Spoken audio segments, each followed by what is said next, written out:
9 নম্বর file. দ্বিতীয় গল্প ডাকাতের মা, সতীনাথ ভাদুরী, পৃষ্ঠা 68। লেখক পরিচিতি: সতীনাথ ভাদুরী একাধারে বহু ভাষাবিদ, প্রকৃতিপ্রেমিক ও পতঙ্গবিদ, আইনজ্ঞ, রাজনীতিবিদ, সুরসিক, মননশীল, চিত্রশিল্পী ও সুসাহিত্যিক। অকৃতদার এই মানুষটি চিরকালই যশ, প্রতিষ্ঠা এবং আত্মপ্রচার বিমুখ। অসম্ভব পুস্তকপ্রেমী সতীনাথের জগতের সবকিছুই প্রতি অদম্য কৌতূহল। কীটপতঙ্গ থেকে শুরু করে জ্যোতির্বিদ্যা সব বিষয়ে তার গভীর জ্ঞান। বাগান করতে তিনি বড় ভালোবাসতেন। জগতের গাছপালা প্রতি তার আগ্রহ, প্রেম, উৎসাহ লক্ষ্য করে গোপাল হালদার তাকে বাগানিয়া আখ্যায় ভূষিত করেন। বাগানিয়া এই মানুষটির জন্ম 1906 খ্রিস্টাব্দের 27 সেপ্টেম্বর। জন্মস্থান বিহারের পূর্ণিয়া জেলার ভাট্টা বাজার। পিতা ইন্দ্রভূষণ ভাদুরী, মাতা রাজবালা দেবী। তারা 8 ভাই বোন। 2 দাদা শিবনাথ এবং ভূতনাথ। সতীনাথের পিতামহী মুক্তকেশী দেবী ছিলেন প্রখ্যাত রামতনু লাহিড়ীর ভাই প্রসাদ লাহিড়ীর কন্যা। তাদের আদি নিবাস কৃষ্ণনগর। পিতা ইন্দুভূষণ মাত্র 26 বছর বয়সে 1895 খ্রিস্টাব্দে পূর্ণিয়ায় আসেন এবং অচিরেই নিজেকে উকিল হিসেবে প্রতিষ্ঠা করেন। সতীনাথের স্কুল জীবন কাটে পূর্ণিয়ায়। মেধাবী ছাত্র হিসেবে তার খ্যাতি ছিল বরাবরই। স্কুলের প্রধান শিক্ষক প্যারীমোহন মুখোপাধ্যায় এবং সংস্কৃত পণ্ডিত তুরন্ত লাল ঝাঁ তাকে খুব স্নেহ করতেন। তুরন্ত লালের কাছে তিনি ছিলেন ক্লাস কি রোশনী। 1924 খ্রিস্টাব্দে সতীনাথ ডিভিশনাল স্কলারশিপ নিয়ে ম্যাট্রিক পাশ করেন। 1926-এ পাটনা সায়েন্স কলেজ থেকে দ্বিতীয় বিভাগে আইএসসি পাশ করেন। পরীক্ষার ফল খারাপ হওয়া সায়েন্স ছেড়ে তিনি আর্টসে চলে আসেন। 1928 খ্রিস্টাব্দে অর্থনীতিতে অনার্স সহ স্নাতক হন। 1930-এ এমএ পাশ করেন। 1931 খ্রিস্টাব্দে পাটনা আইন কলেজে ভর্তি হন। আইন পাশ করার পর ফিরে আসেন পূর্ণিয়ায় এবং বিশ্বনাথ মুখোপাধ্যায় জুনিয়র হিসেবে ওকালতি শুরু করেন। তবে বেশি দিন এ কাজ করেননি। মাত্র 7 বছর ওকালতি ব্যবসা করে তিনি আইন ব্যবসায় ইতি টানেন। সতীনাথের জীবনে তার মায়ের প্রভাবই বেশি। পিতা ইন্দুভূষণ ছিলেন রাশভারী মানুষ, সবসময় দূরত্ব বজায় রেখে চলতেন। সতীনাথের কোনো কৃতিত্বকে তিনি আমল দেননি। স্নাতক হওয়ার পর সতীনাথ বিলেত গিয়ে আইসিএস হতে চেয়েছিলেন, কিন্তু পিতার সম্মতি দেননি। পিতার কর্তৃত্বের চাপে নিজের ইচ্ছাকে জনাঞ্জলি দিলেন। ক্লাসে প্রথম হয়ে পুরস্কার পেলেও ইন্দুভূষণ নিতান্ত অনীহায় রেখে দাও বলে মুহূর্তে সতীনাথের মুখের বিভা নিভিয়ে দিতেন। এইসব কারণে পিতার সঙ্গে কোনোদিন তার আত্মিক সম্পর্ক গড়ে ওঠেনি। তবে তার মা সবসময় তাকে সাহস, প্রেরণা এবং উৎসাহ যোগাতেন। মায়ের স্নেহ ভালোবাসায় সতীনাথ আত্মনির্ভরশীল হয়ে ওঠেন। দুঃখের বিষয়, বিয়ে পড়বার সময় 1928 খ্রিস্টাব্দের 4 এপ্রিল তার সার্বিক সহযোগী প্রেরণাদাত্রী মা মারা যান। তার ঠিক 7 দিন বাদে তার মেজদিদি করুণাময়ীর মৃত্যু হয়। কাতর সতীনাথের সংসার বন্ধন শিথিল হয়ে আসে। জীবিকা হিসেবে আইন ব্যবসাকে নিলেও সতীনাথ কোনোদিন জমিয়ে প্র্যাকটিস করেননি। তার ছিল পড়ার নেশা, বিভিন্ন ধরনের পড়াশোনা। অত্যন্ত আগ্রহ নিয়ে তিনি সবকিছু পড়তেন। রাজনীতি, সমাজনীতি, দর্শন, সাহিত্য ইত্যাদি বিষয়ে তার পড়াশোনা ছিল রীতিমতো ঈর্ষণীয়। নতুন ভাষা শেখার প্রতিও তার আগ্রহ ছিল। বাংলা, ইংরেজি, হিন্দি ছাড়াও তিনি উর্দু, ফরাসি, রুশ এবং জার্মান ভাষা জানতেন। শুধু ভাষা নয়, এইসব ভাষা সাহিত্যেও তার অবাধ বিচরণ ছিল। পৃষ্ঠা 69। সাহিত্য ছাড়া চিত্রশিল্প, ভাস্কর্য, স্থাপত্য, সঙ্গীত এবং শিল্পকলা বিষয়েও তিনি পড়তেন। তিনি ইতিহাস, ভূগোল, বিজ্ঞান, রাজনীতি, অর্থনীতি, সমাজতত্ত্ব, জ্যোতিষ, নৃতত্ত্ব ইত্যাদি নিয়েও চর্চা করতেন। মার্ক্সবাদ, গান্ধীবাদ, র্যাডিক্যাল হিউম্যানিজম, গণতন্ত্র, ধনতন্ত্র, সমাজবাদ সম্পর্কেও সতীনাথের স্বচ্ছ, সুস্পষ্ট, পরিচ্ছন্ন জ্ঞান ছিল। জগতের কোনো শিক্ষণীয় বিষয়ই তার কাছে অবহেলা ছিল না। সতীনাথের নিজস্ব একটা বড় গ্রন্থাগার ছিল। সতীনাথ নিজের পলিটিক্যাল অ্যাক্টিভিটিস নিয়ে যথেষ্ট রসিকতা করেছেন, কিন্তু মনে মনে তিনি খাঁটি দেশপ্রেমী।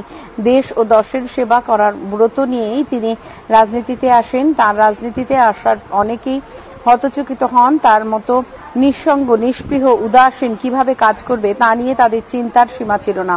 তবে তার রাজনীতি জীবন মোটেই দীর্ঘস্থায়ী হয়নি। 9 বছরের রাজনীতির জীবনে তিনি 3 বার কারাবরণ করেন।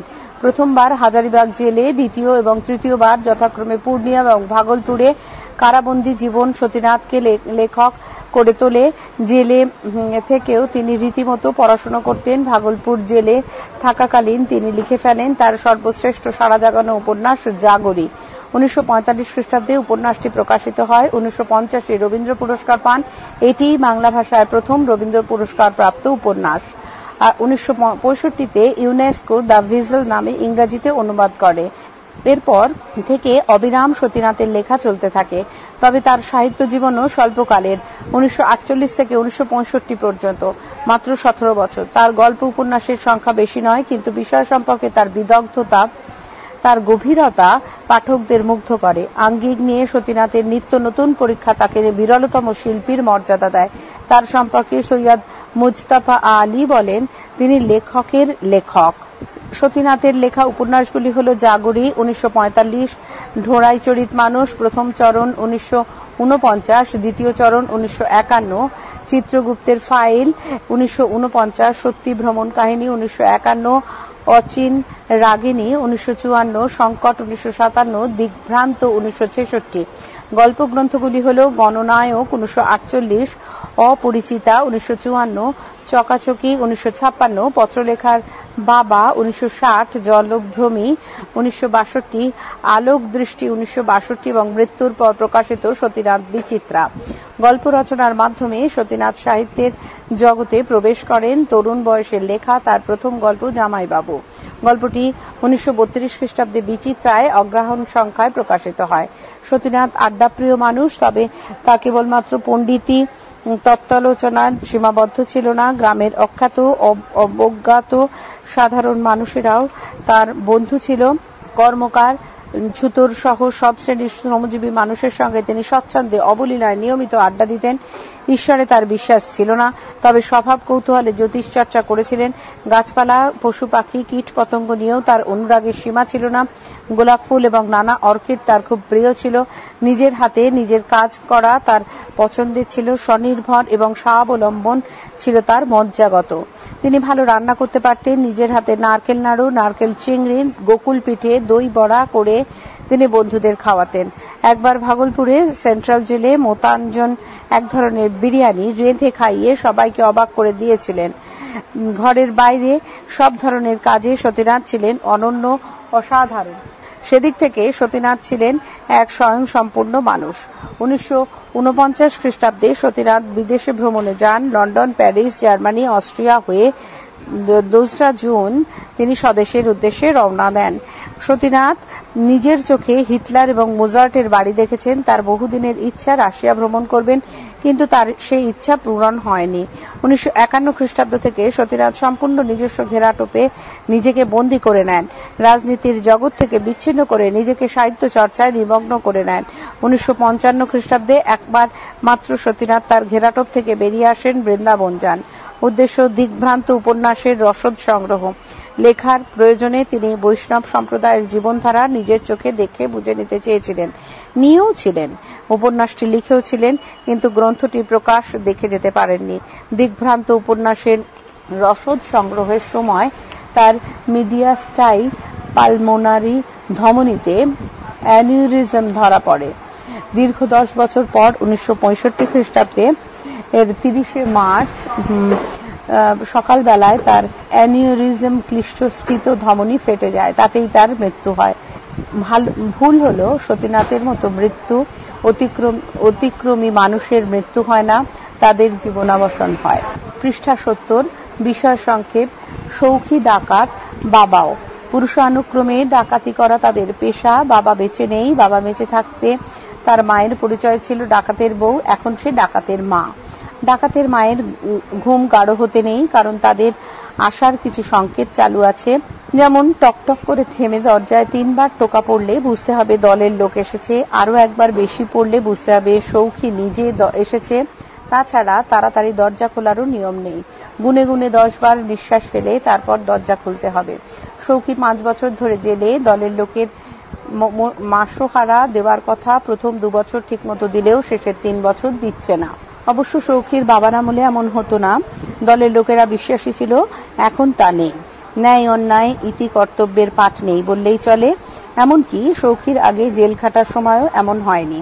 দলের লোকেরা ঠিকমতো টাকা না দেওয়ায় সংসার চলে না। সৌখীর বউ রোগাটে, ছেলেও তাই। খাদ্য খাবারের ঠিক নেই, কেউ কাজেও নিতে চায় না। ডাকাতের বউ বলে সবাই অবিশ্বাস করে। তাই বুড়ি নাতি এবং বৌমাকে তার বাপের বাড়ি পাঠিয়ে দিয়েছে।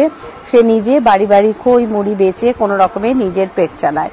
বুড়ি আভিজাত্য বোধ প্রবল, সাধারণ ছিচকে চোর তার পছন্দ নয়। ডাকাত সম্পর্কে সে ভাবে ডাকাত হবে গাঁট্টা গোট্টা চেহারার, শক্তিশালী, দেখলেই সাধারণ মানুষ ভয় পাবে। শীতের রাত ঘুম আসে না। কম্বলের মধ্যে পুরোপুরি না ঢুকলে শীত আটকায় না, কিন্তু উপায় নেই। গভীর ঘুমে থাকলে যদি দরজায় টোকার শব্দ শোনা না যায়। একবার এরকম হওয়ায় সৌখী তার মাকে খুব মেরেছিল। সেই থেকে বুড়ি আর ওরকম করেনি। এমনকি ছেলে জেলে আছে জেনেও সে অন্যথা করেনি। এমনি এক রাতে পুরনো ছেঁড়া কম্বলের কথা ভাবতে ভাবতে বুড়ি হঠাৎ দরজায় টোকা পড়ার শব্দ শুনল। সন্দেহ করলো হয়তো দরজায় টিকটিকি ডাকছে। বুড়ি আমল দিল না, আবার দুবার। এরপর তৃতীয়বার টোকা পড়ার পর বুড়ি উঠে এলো। দরজার ফাঁক দিয়ে বাইরে দেখবার চেষ্টা করলেও কিছু দেখা গেল না। নাকে বিড়ির গন্ধ ঢুকছে। এমন সময় কানের কাছে আবারও দুবার টোকা পড়ল। এই টোকা পড়ার কথা ছিল না, কারণ সৌখী ছাড়া পাবার ঢের দেরি। সন্দিগ্ধ বুড়ি অভ্যাস মতো তাড়াতাড়ি 10 বার নিঃশ্বাস ফেলে দরজা খুলল। সৌখী বাড়ি এসেছে। মা অবাক। বুড়ি ব্যাপারটা ভাবতেই পারছে না। মায়ের বিস্ময়ে সৌখী জানায় লাট সাহেব জেল দেখতে এসেছিল, তার কাজে খুশি হয়ে তাকে ছেড়ে দিয়েছে। অবশ্য এর জন্য সে হেড জমাদারকে ঘুষ দিয়েছিল। বুড়ি আলো জ্বালায়। আলোয় সৌখীকে ভালো করে দেখে। সৌখীর চুলে পাক ধরেছে, মুখে বাপের আদল ধরা পড়েছে, তবে তাকে বড্ড রোগা দেখাচ্ছে। বুড়ি লক্ষ্য করে ছেলের চোখ ভরে, তার বউ ছেলেকে খুঁজছে। এ মুহূর্তে সবকিছু ছেলেকে বলতে বুড়ির ইচ্ছা নেই, তাই বলে বউ বাপের বাড়ি গেছে। সৌখী জানতে চায় হঠাৎ বাপের বাড়ি। ছেলের এই কথার সরাসরি উত্তর না দিয়ে মা বলে, কেন মেয়েদের কি মা বাপকে দেখতে ইচ্ছে করে না একবারও? এতক্ষণ সৌখী সে স্বপ্ন ঘুরে ছিল তা ভেঙে গেল। মুহূর্তে ফেরার আনন্দ অর্ধেক হয়ে যায়। মায়ের কোনো কথা তার কানে যায় না। বুড়ি তাকে খেতে বলে। আলতো আপত্তি জানিয়েও সৌখী শেষ পর্যন্ত বুড়ির ব্যবসার পুঁজি খই মুড়ি খেয়ে নিল। তারপর সহসা মায়ের গায়ের ছেঁড়া কম্বল দেখে। সদ্য জেল থেকে আনা নতুন কম্বলটা মায়ের গায়ে চাপিয়ে সে পুরনো ছেঁড়া কম্বল জড়িয়ে শুয়ে পড়ে। পৃষ্ঠা 71। মায়ের মাথার দুশ্চিন্তার পাহাড়। সকালে ছেলেকে সে কি খেতে দেবে? সৌখী আলু চচ্চড়ি পছন্দ করে, ঘরে কিছু নেই। ছেলেকে বলতেও মন চায় না।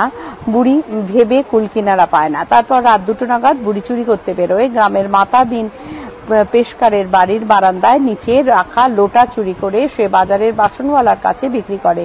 ছেলেকে ভালোভাবে খাওয়াতে বুড়ি দরকার মতো জিনিস কিনে আনে। লোটা না পেয়ে মাতাদিন পেশকারের বাড়ি হুলস্থুল পড়ে যায়। লোটা বাড়ির স্ত্রী লক্ষ্মী বাড়ায়। স্ত্রী তাকে তাড়াতাড়ি লোটা কিনে আনতে বলে। পেশকারের মাথায় তখন আইনি চিন্তা।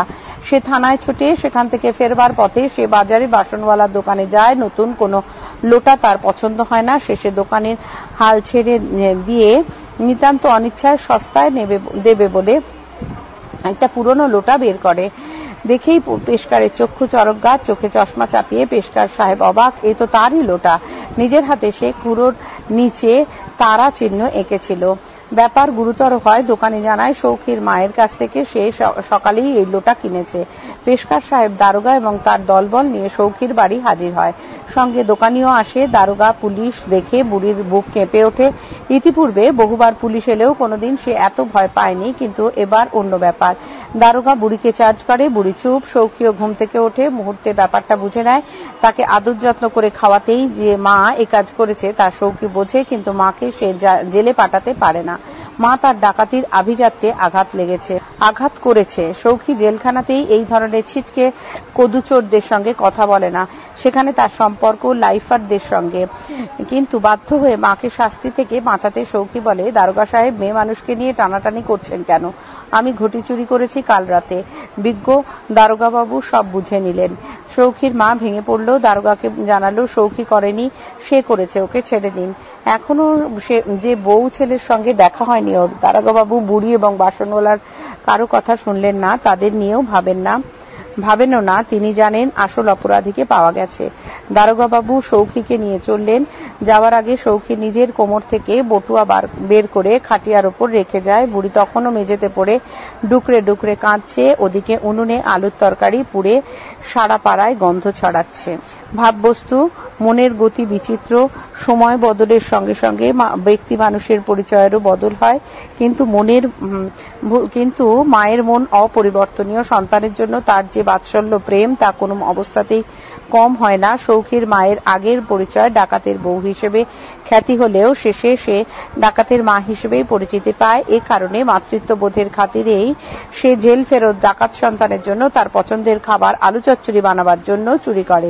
মায়ের মন অবস্থান্তর হয় না, মা মাই থাকে। সন্তান বাৎসল্যের টানে মা যে চুরিও করতে পারে, গল্পটিতে সেই শাশ্বত চিরন্তন সত্যকে ফুটিয়ে তোলা হয়েছে।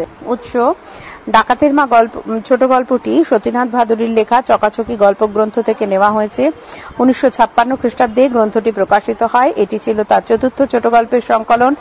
এই গ্রন্থে মোট 8টি গল্প সংকলিত হয়েছে। গল্পগুলি হল চকাচকি, বৈয়াকরণ, ডাকাতের মা, বিবেকী এর গণ্ডি, মুষ্টিযোগ, রাজকবি, মুনাফা, ঠাকুরন ও তবে কি। ডাকাতের মা গল্পটির মূল সুর মায়ের চিরন্তন সন্তান বাৎসল্য, অকৃত্রিম নারীর টান ও ভালোবাসা। এই ভালোবাসার কাছে সন্তান কোনো কালেই মায়ের কাছে বড় হয় না, ছোটই থাকে। পৃষ্ঠা 72। শব্দার্থ ও টিকা: আগে যা ছিল থেকে রাখবার জায়গা নেই। পাতলা মানে হালকা, অগভীর। রাতবিরে মানে রাতের যে কোনো সময়। দরজায় মানে দুয়ারে। টোকা মানে আঙুলের ডগায় আঘাত, টুসকি। ঠিক মানে স্থির বা নির্দিষ্টতা। টকটক মানে ক্রমাগত শব্দ। কড়া মানে মেজাজি, উগ্র স্বভাবের। হুকুম মানে আদেশ, আজ্ঞা। নিঃশ্বাস ফেলতে মানে দম নিতে। যতক্ষণ মানে যতটা সময়। টোকা মারবার মানে আঙুলের ডগা দিয়ে শব্দ করার, দরজায় আঘাত করার ও বোঝাবার। বিশ্বাস মানে আস্থা, সত্য মনে করা। দিনকাল পড়েছে মানে সময় ও অবস্থা বদল হয়েছে। মুশকিল মানে সংকট, বিপত্তি। জিভ কাটা মানে লজ্জায় দাঁত দিয়ে জিভ চেপে ধরা। পাছে মানে পরে বা পেছনে। কর্তব্য অকর্তব্যের মানে করা উচিত বা উচিত নয় এমন বিষয়ের। ন্যায় অন্যায় মানে ভালো মন্দ, নীতি দুর্নীতি। পাঠ মানে শিক্ষা, ধারা, রীতি। উঠে গেল মানে রইল না, চলে গেল। কয়েদ মানে হাজতবাস, কারাদণ্ড। ব্যবহার মানে আচরণ, রীতি। কাণ্ড মানে ঘটনা, ব্যাপার। অভাব মানে অনটন। রোগা মানে ক্ষীণকায়, ব্যাধিগ্রস্ত। নাতি মানে ছেলে বা মেয়ের ছেলে, পৌত্র বা দৌহিত্রী। চৌকিদার মানে প্রহরী, পাহারাদার। দারোগা সাহেব মানে থানার বড় বাবু। খাটতে মানে পরিশ্রম করতে, কায়িক শ্রম দিতে। রোগা মানে রোগগ্রস্ত, অসুস্থ, কৃশ, দুর্বল। পেট চালানো মানে নিয়মিত খাবার জোগাড় করা। 73। গয়লাবাড়ি মানে গোপালক, গোপ, দুগ্ধ ব্যবসায়ী। ঘর করি মানে বউ বা গৃহিণী হয়ে সংসারে থাকি, সুখে স্বচ্ছন্দে জীবন কাটাই। বেয়াই মানে ছেলে বা মেয়ের শ্বশুর। বছরখানেক মানে প্রায় 1 বছর। দরকার মানে প্রয়োজন। ছাড়া পাবে মানে মুক্ত হবে। রূপোর গয়না মানে রজতালঙ্কার, রূপ দিয়ে বানানো অলঙ্কার। মুড়ে মানে ঢেকে। পথের ভিখারি মানে রাস্তার ভিক্ষুক, অভাবের রাস্তায় অন্যের কাছে হাত পাতে যারা। বদ লোকগুলোকে, খারাপ সঙ্গীদের। একল সেরে মানে একা থাকতে ভালোবাসে এমন অসামাজিক। যোগ্যী মানে উপযুক্ত, উচিত, যোগ্য। ছিচকে মানে ছোট, সামান্য। চেহারা মানে আকৃতি। তালপাতার সেপাই মানে রোগাপটকা লোক, দুর্বল, শক্তিহীন সদস্য। দুগাছা মানে অল্প, খুব কম। আচ্ছা, কস্মিন কালে মানে কোনো সময়, কোনো দিন। বাপের বেটা মানে বাবার পুত্র, উপযুক্ত পিতার উপযুক্ত ছেলে। ফের যদি মানে পুনরায়। কি মারি মেরেছিল, খুব করে পিটিয়েছিল। মেজাজ মানে মানসিক অবস্থা, ধাত, প্রকৃতি। কড়া মানে ঝাঁঝালো, কঠোর, উগ্র, প্রবল। আপাদমস্তক মানে পা থেকে মাথা পর্যন্ত সম্পূর্ণ শরীর। নোনা আতা মানে প্রায় সমজাতীয় দুটো ফল। খড়খড় মানে ধ্বনি বা আওয়াজের রকম। গোকুল মানে গুই সাপ, বেজির মতো জন্তু। খট্টাস বিশেষ। দিব্যি মানে সহজে, বিনা ঝামেলায়, লাথি মানে পদাঘাত, পাঁকে মানে কাদায়, খুনসুরি মানে শিশুকালে ঝগড়া, আরম্ভ মানে শুরু, আওয়াজটা মানে ধ্বনি বা শব্দ, ক্ষণক্ষণে মানে তীব্র কর্কশ, দলে হতভাগাগুলোর সঙ্গে অন্য সদস্য, অনভ্যাস মানে চর্চা না থাকা, অভ্যাসীনতা, উত্তেজনা মানে উদ্দীপনা, প্রবল প্রেরণা আগ্রহ, ঘুটঘুটে মানে ঘন গাঢ় জমাট, নিয়ম কানুনগুলো মানে পদ্ধতি রীতিনীতি, ছাড়া মানে মুক্তি নিষ্কৃতি, অজান্তে মানে না জেনে অজ্ঞাতসারে। পৃষ্ঠা 74। হুড়কো মানে আগল, দরজা ভেতর থেকে আটকানোর জন্য আড়াআড়ি ভাবে রাখা কাঠ। মানসিক উত্তেজনা মানে মনের অতি কৌতূহলে বা আগ্রহে, ধরাস ধরাস মানে ভয়ে হেতু বুকের মধ্যে হৃৎপিণ্ড নড়ার শব্দ, লম্বা চওড়া, চৌকস, সুঠাম, বেশ উঁচু এবং সক্ষম। তারপরে গা ছমছম করে মানে ভয় করে, শিহরণ জাগায়, বুক ফুলিয়ে মানে সাহস করে, নিশ্চিন্তে, সারা জাগিয়ে মানে অঞ্চলে জানান দিয়ে, অনায়াসে মানে সহজে, কোনো কষ্ট না করে। এবার লাট সাহেব জেল দেখতে থেকে সারা পাড়ায় ছড়িয়ে পড়েছে। লাট সাহেব মানে গভর্নর, রাজ্যপাল, চালচলনে এবং বেশভূষায় দাম্ভিক ব্যক্তি। হুকুম মানে আদেশ নির্দেশ, হেড মানে প্রধান, জমাদার সাহেব মানে পাহারাদার বাবু, টাকা খাইয়েছিল মানে ঘুষ দিয়েছিলাম, উৎকোচ দান করা, সুপারিশ মানে পরের জন্য অনুরোধ, জেলার বাবু মানে জেলখানার প্রধান তত্ত্বাবধায়ক, রেমিশন মানে ক্ষমা, কুপিটা মানে চিমনি না দেওয়া কেরোসিনের আলো, জাল মানে জ্বালানো, বাতি ধরানো, দরকারের চাইতেও মানে প্রয়োজন না হলেও, আদল মানে গড়ন, প্রকৃতি, ছাপ, চাউনি মানে তাকানো, নজর, চাহনি, অসুখ বিসুখ মানে শরীর খারাপ, রোগ ব্যাধি পীড়া, মুহূর্তে মানে ক্ষণে কালে, অতি অল্প সময়ে, বাপের বাড়ি মানে পিতৃগৃহে, মরদের মানে পুরুষের, বেটা ছেলের, জোয়ান লোকের, রাগ মানে কুপিত ভাব, ক্রোধ, রোষ, ছেলেপিলে মানে বাচ্চা কাচ্চা সন্তানাদি, জিরিয়ে মানে বিশ্রাম নিয়ে, অপ্রতিভ মানে অপ্রস্তুত, সঙ্গে সঙ্গে, কল্পনার ছবি মানে অনুমিত চিত্র, হতাশ মানে আশাহত, ফেরবার মানে ফিরে আসার, প্রত্যাগমনের, কান ঠেকিয়ে মানে গোপনে আড়ি পেতে, হাত মুখ ধুয়ে নে মানে সুস্থির হওয়া, হাত মুখ জল দিয়ে পরিষ্কার করা, রাজ্যের দুশ্চিন্তা, সব খারাপ ভাবনা, কাছারি মানে বিচারালয়, দফতর কার্যালয়, জোগাড় মানে সংগ্রহ, কুলকিনারা মানে থই, মীমাংসা, পেশকার মানে বিচারকের সামনে প্রয়োজনীয় কাগজপত্র উপস্থাপন এবং সংরক্ষণ করে যে কর্মচারী, রাজমিস্ত্রি মানে পাকা বাড়ি তৈরি। পৃষ্ঠা 75। ইটের পাহাড় মানে অনেকে ইট রাখার ফলে বেশ উঁচু হওয়া জায়গা, পাঁচিল মানে প্রাচীর, সীমানা আর দেওয়াল, ভাঙতে মানে ডিঙোতে, পার হতে, লঙ্ঘন করতে, ঠাওর মানে নিরীক্ষণ, নজর, নির্ণয়, বুঝতে পারা, আর নিশ্চিতি মানে অন্ধকার, নিস্তব্ধ, দোরগোড়ায় মানে দরজার কাছে, দ্বারের সন্নিকটে, খরমজোড়া মানে কাঠের জুতো বা পাদুকা দুটি, ঘটি মানে গোলাকার জল রাখার পাত্র বিশেষ, খরমজোড়া মানে কাঠের জুতো বা পাদুকা দুটি, আচ্ছা, হাতড়ে হাতড়ে মানে হাত দিয়ে অনুভব করে খোঁজা, টোপকে ডিঙিয়ে পার হয়ে লঙ্ঘন করে, নিঃশব্দে মানে নীরবে, লোটা মানে পিতলের ঘটি, সন্দেহ মানে দ্বিধা সংশয় দ্বন্দ্ব, লোটা মিনা মানে ঘটি ছাড়া, বার কয়েক মানে কয়েকবার, নাকে কেঁদে মানে নাকি সুরে কান্না, মাজলে মানে মার্জন করলে, ঘষে পরিষ্কার করলে, হুলস্থুল মানে গোলমাল, হইচই, তুমুল কাণ্ড, লক্ষ্মীশ্রী মানে কল্যাণ সূচক কান্তি, তিরিক্ষি মানে উগ্র, রগচটা, রাগে আগুন, আইন চঞ্চু মানে আইনজ্ঞ, আইন কানুন সম্পর্কে অভিজ্ঞ, ঝাঁঝালো মানে মেজাজি, তিরিখে, খুঁড়ো দেওয়া মানে আঁচড় দিয়ে করা চিহ্ন, ফাঁদালো মানে বড় ব্যবসা, চওড়া মুখওয়ালা, বৃহদায়কার ইত্যাদি। আর রূপোর কাঁকন শুদ্ধ মানে রূপো দিয়ে বানানো চুরি সহ, অনায়াসে মানে সহজে, খাটকা মানে সন্দেহ, ধন্দ, সংশয়, টুটি মানে গলার নলি, কোত্থেকে মানে কোথা থেকে, কোন স্থান থেকে হচ্ছে সিঁধকাঠি মানে চুরি করার কাজে ব্যবহার করা চোরের ছোট শাবল বিশেষ। আচ্ছা, ছোকরা মানে নবযুবক বালক, ঢিলেমি মানে আলগা শিথিল, সদল বলে মানে সঙ্গের লোকজন সহ, ঠেলে উঠলেন মানে পৌঁছে গেলেন, হাজির হলেন। আচ্ছা, উপভোগ মানে তৃপ্তি ও আনন্দের সঙ্গে খাওয়া। পৃষ্ঠা ৭৬। বুক কেঁপে ওঠা, ভয় পাওয়া বা সাহস হারায়।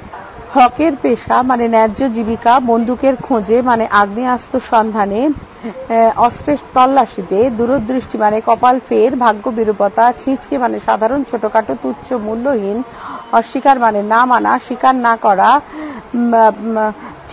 ঠিকাদার মানে কনস্ট্রাক্টর, নির্দিষ্ট সময় ও খরচের মধ্যে কোনো কাজ করে দেওয়ার জন্য চুক্তিবদ্ধ ব্যক্তি।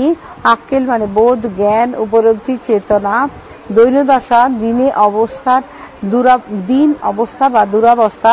কদু মানে লাউ কচু, কদুচোর মানে কচু চুরি করে যারা সামান্য চোর। সাধারণ জিনিস চুরি করে যে। সাজা মানে শাস্তি।